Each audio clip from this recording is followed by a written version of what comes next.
Hi ನಮಸ್ತೆ ಎಲ್ಲರಿಗೂ info media ಜಗತ್ತು ಚಾನಲಿನ ಮತ್ತೊಂದು ವಿಡಿಯೋಗೆ ಸ್ವಾಗತ. ಸ್ನೇಹಿತರೆ, ಇವತ್ತಿನ ಒಂದು ವಿಡಿಯೋದಲ್ಲಿ 2025 ಸಿಂಹರಾಶಿ ಭವಿಷ್ಯವನ್ನು ನಾನು ತಿಳಿಸ್ಕೊಡ್ತಾ ಇದ್ದೀನಿ. ಈ ವರ್ಷ ನಿಮಗೆ ಹೆಜ್ಜೆಗೂ ಯಶಸ್ಸು ನೀಡಲಿದ್ದಾನೆ ಶನಿ ಸಂಚಾರದಿಂದ ಏನೆಲ್ಲ ಫಲಗಳನ್ನು ಗಳಿಸಲಿದ್ದೀರಾ, ಏನೆಲ್ಲ ಅದೃಷ್ಟವನ್ನು ನೋಡಲಿದ್ದೀರಾ 2027ರವರೆಗೆ, ಯಾವ ವಿಷಯದಲ್ಲಿ ಯಾವ ತಿಂಗಳಿನಲ್ಲಿ ಎಚ್ಚರಿಕೆಯಿಂದ ಇರಬೇಕು, ಟೋಟಲ್ ಇನ್ಫಾರ್ಮೇಷನ್ನ ಇದೇ ವಿಡಿಯೋದಲ್ಲಿ ತಿಳಿಸ್ಕೊಡ್ತೀನಿ.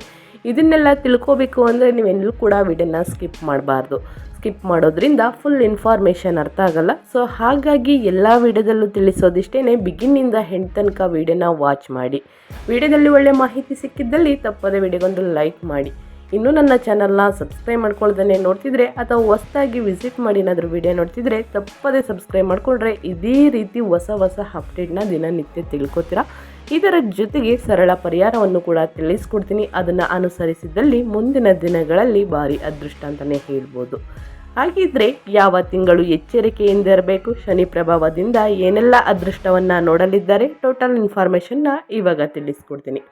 ಸಿಂಹ ರಾಶಿಯವರಿಗೆ ಶನಿಯು ಮೀನರಾಶಿಯಲ್ಲಿ 2025 ಮಾರ್ಚ್ 29ರಂದು ತನ್ನ ಚಲನೆಯನ್ನು ಆರಂಭಿಸುತ್ತದೆ ಮತ್ತು ಇದು 2027 ಜೂನ್ 3ರವರೆಗೆ ಇರುತ್ತದೆ. ಈ ಅವಧಿಯಲ್ಲಿ ಶನಿಯು ನಿಮಗೆ ನೀಡುವ ಫಲಗಳೇನು? 2025ರಲ್ಲಿ ಸಿಂಹರಾಶಿಗೆ ಮೀನರಾಶಿಯಲ್ಲಿ ಶನಿಯು ಸಂಚಾರವು ನಿಮ್ಮ ಚಂದ್ರ ರಾಶಿಯಿಂದ 8ನೇ ಮನೆಯಲ್ಲಿ ನಡೆಯುತ್ತದೆ. ಈ ಸಂಚಾರವು 2025 ಮಾರ್ಚ್ 29ರಿಂದ 2027 ಜೂನ್ 3ರವರೆಗೆ ನಡೆಯಲಿದೆ. ಶನಿಯ ಈ ಸಂಚಾರವು 26 ತಿಂಗಳವರೆಗೆ ಇರಲಿದೆ. ಸ್ನೇಹಿತರೆ, ಶನಿಯ ನಿಮ್ಮ 6ನೇ ಮತ್ತು 7ನೇ ಮನೆಯ ಅಧಿಪತಿಯಾಗಿದ್ದಾನೆ. ಈ ಅವಧಿಯಲ್ಲಿ ಸಿಂಹರಾಶಿಗೆ ಸೇರಿದ ಜನರು ನಿಧಾನವಾಗಿ ಚಲಿಸುವ ಗ್ರಹವಾದ ಶನಿಯ ಚಲನೆಯಿಂದಾಗಿ ನೀವು ದೊಡ್ಡ ನಿರೀಕ್ಷೆಗಳನ್ನು ಹೊಂದಲು ಇದು ಉತ್ತಮ ಸಮಯವಾಗಿರುವುದಿಲ್ಲ. ಈ ಅವಧಿಯಲ್ಲಿ ನೀವು ಕೆಲವು ವಿಳಂಬ ಮತ್ತು ಅಡೆತಡೆಗಳನ್ನು ಎದುರಿಸಬೇಕಾಗಿ ಬರಬಹುದು ಮತ್ತು ನಿಮ್ಮ ಪ್ರಯತ್ನಗಳಿಗೆ ಉತ್ತಮ ಫಲಿತಾಂಶಕ್ಕಾಗಿ ನೀವು ಇನ್ನೂ ಸ್ವಲ್ಪ ಸಮಯ ಕಾಯಬೇಕಾಗುತ್ತದೆ. ನೀವು ಈ ಅವಧಿಯಲ್ಲಿ ಸರಿಯಾದ ಮಾರ್ಗದ ಮೂಲಕವೇ ನಡೆಯಬೇಕಾಗುತ್ತದೆ. ತಪ್ಪು ದಾರಿಗಳಲ್ಲಿ ಹೋದರೆ ನೀವು ಶನಿಯ ಅಶುಭ ಪ್ರಭಾವಕ್ಕೆ ಒಳಗಾಗಬಹುದು. ಈ ಅವಧಿಯಲ್ಲಿ ನೀವು ಧ್ಯಾನ ಮತ್ತು ಪ್ರಾರ್ಥನೆಯು ಮಾಡುವ ಮೂಲಕ ನಕಾರಾತ್ಮಕ ಪ್ರಭಾವವನ್ನು ದೂರ ಮಾಡುವುದರೊಂದಿಗೆ ಸಕಾರಾತ್ಮಕತೆಯನ್ನು ಹೆಚ್ಚಿಸಬಹುದು ಮತ್ತು ಶಾಂತಿಯುತವಾದ ಜೀವನವನ್ನು ನಡೆಸಬಹುದು. ಈ ಅವಧಿಯಲ್ಲಿ ಶನಿಯು ನಿಮ್ಮ ಮೇಲೆ ಯಾವ ರೀತಿ ಪರಿಣಾಮ ಬೀರಲಿದ್ದಾನೆ, ಯಾವ ತಿಂಗಳಿನಲ್ಲಿ ಎಚ್ಚರಿಕೆಯಿಂದ ಇರಬೇಕು, ಯಾವ ವಿಷಯದಲ್ಲಿ ಎಚ್ಚರಿಕೆಯಿಂದ ಇರಬೇಕು, ನಿಮ್ಮ ಜೀವನದಲ್ಲಿ ಬದಲಾವಣೆಗಳು ಇದೆಯಾ ಎನ್ನುವ ಮಾಹಿತಿನ ಈ ಶನಿ ಗೋಚರ ಫಲದಲ್ಲಿದೆ ಅಂತಲೇ ಹೇಳ್ಬೋದು. ಹಾಗಿದ್ರೆ ಇದನ್ನ ಒಂದೊಂದಾಗಿ ತಿಳ್ಕೊತಾ ಹೋಗೋಣ ಸ್ನೇಹಿತರೆ. ಮೊದಲನೇದಾಗಿ ಕುಟುಂಬ ಜೀವನದಲ್ಲಿ ಯಾವ ತಿಂಗಳು ಬೆಟರ್ ಇದೆ, ಯಾವ ತಿಂಗಳು ಎಚ್ಚರಿಕೆಯಿಂದ ಇರಬೇಕು, ಏನೆಲ್ಲ ಮಾಡಬಾರ್ದು ಅನ್ನೋದನ್ನ ತಿಳಿಸ್ಕೊಡ್ತೀನಿ. ಎಲ್ಲ ವಿಷಯಗಳು ನೀವು ಅಂದುಕೊಂಡಂತೆ ಅಥವಾ ನೀವು ಯೋಚಿಸಿದಂತೆ ಆಗದೇ ಇರಬಹುದು.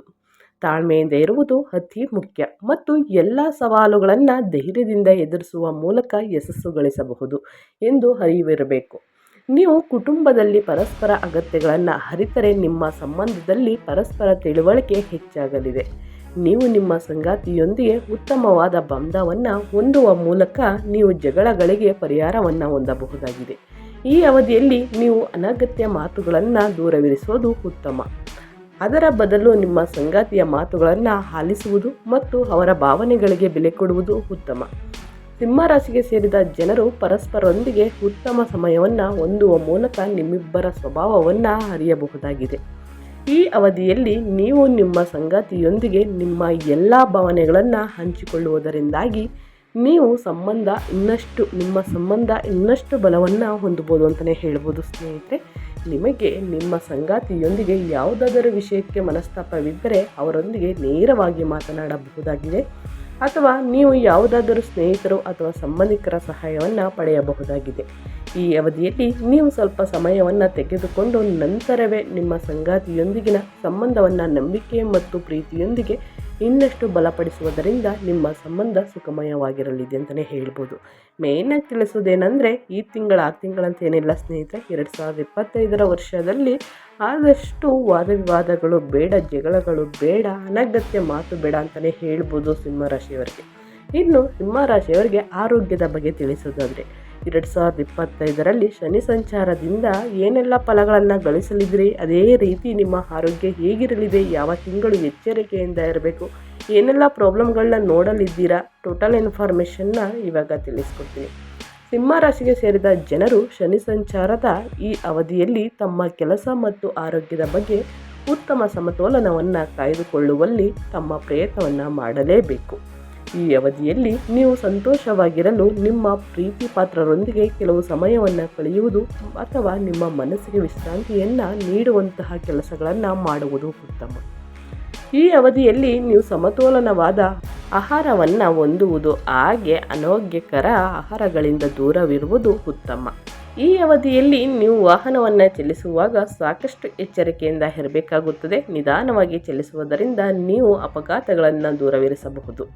ಈ ಅವಧಿಯಲ್ಲಿ ಸಣ್ಣ ಗಾಯವು ಬಹಳ ಸಮಯದವರೆಗೆ ಗುಣವಾಗಲು ಸಮಯ ತೆಗೆದುಕೊಳ್ಳಬಹುದಂತ, ಹಾಗಾಗಿ ಎಚ್ಚರಿಕೆಯಿಂದ ಇರುವುದು ಅತಿ ಮುಖ್ಯ. ಆದ್ದರಿಂದ ಈ ಅವಧಿಯಲ್ಲಿ ನೀವು ಸಾಕಷ್ಟು ಮುನ್ನೆಚ್ಚರಿಕೆ ಕ್ರಮಗಳನ್ನು ಹೊಂದಿರುವ ಮೂಲಕ ನಿಮ್ಮ ಆರೋಗ್ಯವನ್ನು ಉತ್ತಮವಾಗಿರಿಸಿಕೊಳ್ಳಬಹುದು. ಆದ್ದರಿಂದ ಉತ್ತಮ ಜೀವನ ಶೈಲಿಯನ್ನು ಅಳವಡಿಸಿಕೊಳ್ಳಿ ಸ್ನೇಹಿತರೆ. ಯೋಗ ಮತ್ತು ಧ್ಯಾನದಂತಹ ಚಟುವಟಿಕೆಗಳನ್ನು ಪ್ರತಿನಿತ್ಯ ಅಭ್ಯಸಿಸುವ ಮೂಲಕ ನಿಮ್ಮ ಆರೋಗ್ಯವನ್ನು ಇನ್ನಷ್ಟು ಉತ್ತಮವಾಗಿರಿಸಿಕೊಳ್ಬೋದು ಅಂತಲೇ ಹೇಳ್ಬೋದು. ನಾನು ತಿಳಿಸಿರುವ ಬಗ್ಗೆ ನಿಮ್ಮ ಆರೋಗ್ಯದ ಬಗ್ಗೆ ಏನೆಲ್ಲ ಚೇಂಜಸ್ ಆಗಲಿದೆ ಅನ್ನೋದನ್ನ ತಿಳಿಸ್ಕೊಟ್ಟಿದ್ದೀನಿ. 2025ರಲ್ಲಿ ಶನಿ ಸಂಚಾರದಿಂದ ಆರೋಗ್ಯದ ಬಗ್ಗೆ ಇಷ್ಟೆಲ್ಲ ಪ್ರಾಬ್ಲಮ್ಗಳನ್ನ ನೋಡಲಿದ್ದೀರಾ, ಇಷ್ಟೆಲ್ಲ ಅನುಕೂಲಗಳು ಆಗಲಿದೆ ಅಂತಲೇ ಹೇಳ್ಬೋದು. ಇನ್ನು 2025ರಲ್ಲಿ ಸಿಂಹರಾಶಿಯವರಿಗೆ ಪ್ರೀತಿ ಮತ್ತು ಮದುವೆ ಹೇಗಿರಲಿದೆ ಅನ್ನೋದನ್ನ ತಿಳಿಸ್ಕೊಡ್ತೀನಿ. ಶನಿ ಸಂಚಾರದ ಈ ಸಮಯದಲ್ಲಿ ನೀವು ನಿಮ್ಮ ಸಂಗಾತಿಯೊಂದಿಗೆ ಮುಕ್ತ ಸಂವಹನ ಮತ್ತು ಪರಸ್ಪರರನ್ನು ಉತ್ತಮವಾಗಿ ಅರ್ಥ ಮಾಡಿಕೊಳ್ಳುವ ಬಗ್ಗೆ ಗಮನ ಹರಿಸಿ. ನಿಮ್ಮಿಬ್ಬರ ನಡುವೆ ಭಿನ್ನಾಭಿಪ್ರಾಯಗಳು ಇರಬಹುದು, ಆದರೆ ಪರಸ್ಪರನನ್ನು ಉತ್ತಮವಾಗಿ ಅರ್ಥ ಮಾಡಿಕೊಳ್ಳುವ ಮೂಲಕ ನಿಮ್ಮ ಸಂಬಂಧವನ್ನು ಇನ್ನಷ್ಟು ಬಲಪಡಿಸಬಹುದು. ನಿಮಗೆ ಈ ಅವಧಿಯಲ್ಲಿ ನಿಮ್ಮ ತಂದೆಯ ಬೆಂಬಲ ಅಗತ್ಯವಾಗಿರುತ್ತದೆ. ಹಾಗಾಗಿ ನಿಮ್ಮ ಅಗತ್ಯಗಳನ್ನು ಅವರೊಂದಿಗೆ ಸ್ಪಷ್ಟ ಹಾಗೂ ನೇರವಾಗಿ ವ್ಯಕ್ತಪಡಿಸಿ. ಅವಿವಾಹಿತ ಕಟಕ ರಾಶಿಗೆ ಸೇರಿದ ಜನರು ಈ ಅವಧಿಯಲ್ಲಿ ವಿಶೇಷ ವ್ಯಕ್ತಿಯನ್ನು ಭೇಟಿಯಾಗಬಹುದು ಮತ್ತು ಅವರೊಂದಿಗೆ ಸಂಪರ್ಕಗಳನ್ನು ಇನ್ನಷ್ಟು ಉತ್ತಮಗೊಳಿಸಲು ಅವಕಾಶವನ್ನು ಈ ಸಮಯದಲ್ಲಿ ನೀವು ಪಡೆಯಬಹುದು. ಈ ಅವಧಿಯಲ್ಲಿ ನೀವು ನಿಮ್ಮ ಜೀವನವನ್ನು ಆನಂದಿಸುವ ಮತ್ತು ಅರ್ಥಪೂರ್ಣ ಸಂಬಂಧಗಳನ್ನು ಬೆಳೆಸುವ ಬಗ್ಗೆ ಹೆಚ್ಚಿನ ಗಮನ ಹರಿಸುವುದು ಒಳ್ಳೆಯದು. ಈ ಅವಧಿಯಲ್ಲಿ ನೀವು ನಿಮ್ಮ ಪ್ರೀತಿ ಪಾತ್ರರೊಂದಿಗೆ ಬಲವಾದ ಸಂಬಂಧವನ್ನು ಹೊಂದಲು ಮುಕ್ತ ಸಂವಹನ ಮತ್ತು ಸಕಾರಾತ್ಮಕ ಮನಸ್ಥಿತಿಯು ಹೊಂದುವುದು ಮುಖ್ಯ ಅಂತಲೇ ಹೇಳ್ಬೋದು. ಇನ್ನು 2025ರಲ್ಲಿ ಸಿಂಹರಾಶಿಯವರಿಗೆ ಶನಿ ಸಂಚಾರದಿಂದ ನಿಮ್ಮ ಹಣಕಾಸಿನ ಪರಿಸ್ಥಿತಿ ಹೇಗಿರಲಿದೆ, ಯಾವ ತಿಂಗಳು ಬೆಟರ್ ಇದೆ, ಯಾವ ತಿಂಗಳು ಎಚ್ಚರಿಕೆಯಿಂದ ಇರಬೇಕು ಅನ್ನೋದನ್ನ ತಿಳಿಸ್ಕೊಡ್ತೀನಿ. ಸಿಂಹರಾಶಿಗೆ ಸೇರಿದ ಜನರು ಈ ಅವಧಿಯಲ್ಲಿ ತಮ್ಮ ಆರ್ಥಿಕ ಗುರಿಗಳ ಬಗ್ಗೆ ಸ್ಪಷ್ಟವಾದ ನಿಲುವನ್ನು ಹೊಂದುವುದು ಉತ್ತಮ. ನಿಮ್ಮ ಅತಿಯಾದ ಆಸೆ ಆಕಾಂಕ್ಷೆಗಳಿಂದಾಗಿ ನೀವು ಅನಗತ್ಯ ಖರ್ಚುಗಳನ್ನು ಮಾಡಬೇಕಾಗಬಹುದು, ಆದರೆ ನೀವು ಉಳಿತಾಯ ಹೆಚ್ಚಿನ ಪ್ರಾಮುಖ್ಯತೆಯನ್ನು ನೀಡುವ ಮೂಲಕ ಆರ್ಥಿಕವಾಗಿ ಬಲಗೊಳ್ಳಬಹುದಾಗಿದೆ. ಹಾಗೆ ಈ ಅವಧಿಯಲ್ಲಿ ಯಾವುದೇ ರೀತಿಯ ಹೂಡಿಕೆಯನ್ನು ಮಾಡುವ ಮೊದಲು ಎಲ್ಲ ರೀತಿಯಿಂದಲೂ ಆ ಹೂಡಿಕೆ ಬಗ್ಗೆ ಮಾಹಿತಿಯನ್ನು ಪಡೆಯುವುದು ಉತ್ತಮ.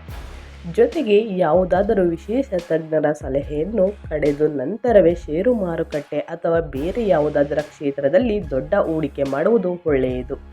ಈ ಅವಧಿಯಲ್ಲಿ ಸಿಂಹರಾಶಿಗೆ ಸೇರಿದ ಜನರು ಯಾವುದೇ ಹೊಸ ಕೆಲಸವನ್ನು ಶುರು ಮಾಡಲು ಉತ್ತಮವಾಗಿರುವುದಿಲ್ಲ, ಏಕೆಂದರೆ ಈ ಅವಧಿಯಲ್ಲಿ ನೀವಂದುಕೊಂಡಂತಹ ಲಾಭ ದೊರಕದೇ ಇರಬಹುದು.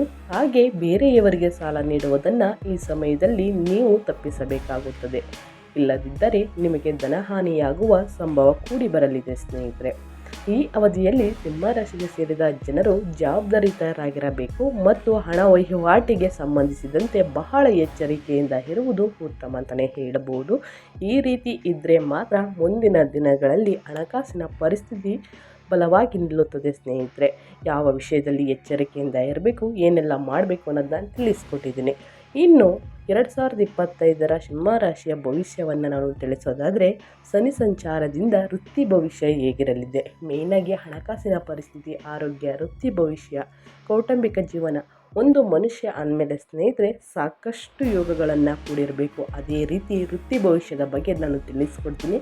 ಏನೆಲ್ಲ ಎಚ್ಚರಿಕೆಯಿಂದ ಇರಬೇಕು, ಯಾವ ತಿಂಗಳು ಬೆಟರ್ ಇದೆ ಅನ್ನೋದನ್ನ. ಸಿಂಹರಾಶಿಗೆ ಸೇರುವ ಜನರು ಈ ಸಮಯದಲ್ಲಿ ತಮ್ಮ ಕೆಲಸದ ಸ್ಥಳದಲ್ಲಿ ಮಹತ್ವಪೂರ್ಣವಾದ ಬದಲಾವಣೆಯನ್ನು ಹೊಂದುವ ಸಾಧ್ಯತೆ ಅತಿ ಹೆಚ್ಚಾಗಿದೆ. ಈ ಅವಧಿಯಲ್ಲಿ ನೀವು ಸಾಕಷ್ಟು ಸವಾಲುಗಳನ್ನು ಎದುರಿಸಬೇಕಾಗಬಹುದು. ಈ ಸಮಯದಲ್ಲಿ ನಿಮ್ಮ ಕೆಲಸದ ಬಗ್ಗೆ ಸವಾಲುಗಳು ಎದುರಾಗಬಹುದು. ಹಾಗಾಗಿ ಧೈರ್ಯದಿಂದ ಮುನ್ನಡೆಯುವುದು ಉತ್ತಮ. ನಿಮಗೆ ತಿಳಿದಿರುವ ಸಹೋದ್ಯೋಗಿಗಳಿಂದಲೂ ನಿಮಗೆ ತೊಂದರೆ ಉಂಟಾಗಬಹುದು ಮತ್ತು ಅವರ ಬೆಂಬಲವು ನಿಮಗೆ ಕಡಿಮೆಯಾಗಬಹುದು. ಹಾಗಾದರೆ ಈ ಸಮಯದಲ್ಲಿ ಎಚ್ಚರಿಕೆಯಿಂದ ಇರುವುದರೊಂದಿಗೆ ನಿಮ್ಮ ಕೆಲಸಗಳನ್ನು ಮಾಡುವ ಮೂಲಕ ಉತ್ತಮ ಫಲಗಳನ್ನು ಪಡೆಯುವುದು ಒಳ್ಳೆಯದು. ಈ ಅವಧಿಯಲ್ಲಿ ನೀವು ಸರಿಯಾಗಿ ಯೋಚಿಸದೆ ನಿರ್ಧಾರಗಳನ್ನು ತಗೊಂಡ ನಂತರ ಮಾಡಿದಂತಹ ಯೋಜನೆಗಳಿಂದ ದಿನನಿತ್ಯದ ಚಟುವಟಿಕೆಗಳನ್ನು ಮಾಡುವುದು ಉತ್ತಮ. ಸರಿಯಾಗಿ ಯೋಚಿಸದೆ ನಂತರ ಮಾಡಿದಂತಹ ಯೋಜನೆಗಳಿಂದ ದಿನನಿತ್ಯದ ಚಟುವಟಿಕೆಗಳನ್ನು ಮಾಡುವುದು ಉತ್ತಮ ಅಂತಲೇ ಹೇಳ್ಬೋದು. ಈ ಅವಧಿಯಲ್ಲಿ ನೀವು ನಿಮ್ಮ ಪ್ರಗತಿಯ ಬಗ್ಗೆ ಹೆಚ್ಚಿನ ಗಮನವನ್ನು ನೀಡಬೇಕಾಗುತ್ತದೆ.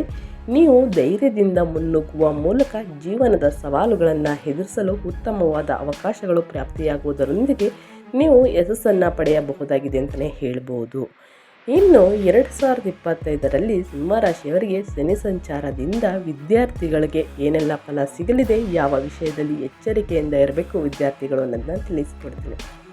2025ರಲ್ಲಿ ಸಿಂಹರಾಶಿಗೆ ಸೇರಿದ ಜನರಿಗೆ ಅಧ್ಯಯನಕ್ಕೆ ಸಂಬಂಧಿಸಿದಂತೆ ನಿಮ್ಮ ಉತ್ಸಾಹ ಮತ್ತು ಸಮರ್ಪಣೆಯ ಭಾವನೆಗಳಿಂದಾಗಿ ನಿಮ್ಮ ಕನಸುಗಳನ್ನು ನನಸು ಮಾಡಲು ಸಹಾಯವಾಗುವುದು.